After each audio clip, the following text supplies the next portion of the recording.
işin kör oldum. Gözüme gözüm baktı. Bir sorun işin kör oldum Murat. Gözüme gözüm baktı. Vallahi bir gün gene gözü gören yok Allah. Görsem falan sokalı. Gece gündüz acıyadan sana baksa tokalı.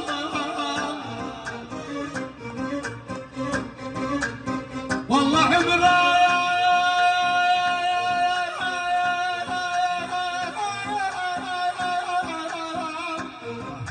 gece gündüz aziyeten sana baksa doğalım. Ay ay aman Allah diyorsa düşünürüm gözleyimi. Valla ömrüm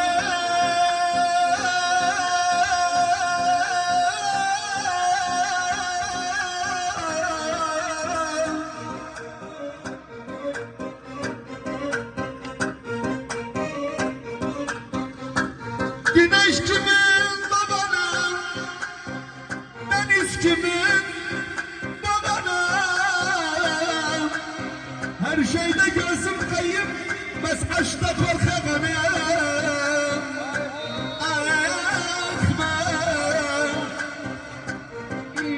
Diyaksan kurban olmam oğlum. Sözlerimi ok ederim. Ok rengin tok ederim. Zigarım şişe vururum, balamı tok ederim.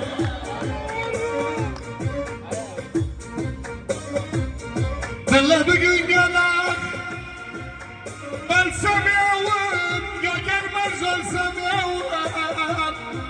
Kudam öldürme beni, dağılıp ölsem yavrum.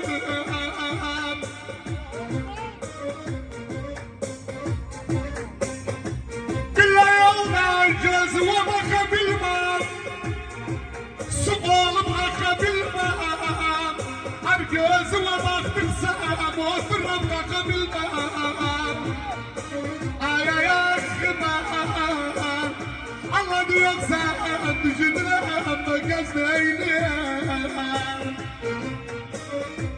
Valla ömrüm gelse girme koynuma, hiç sevdanma ayırma. Kimseye inanma, günah yüz boynuma. Ayakman yoksa Allah. Hain utanır bir gün. Adımı anar bir gün. Evim dağıdan kimse cigarı yanar bir gün. İnşallah.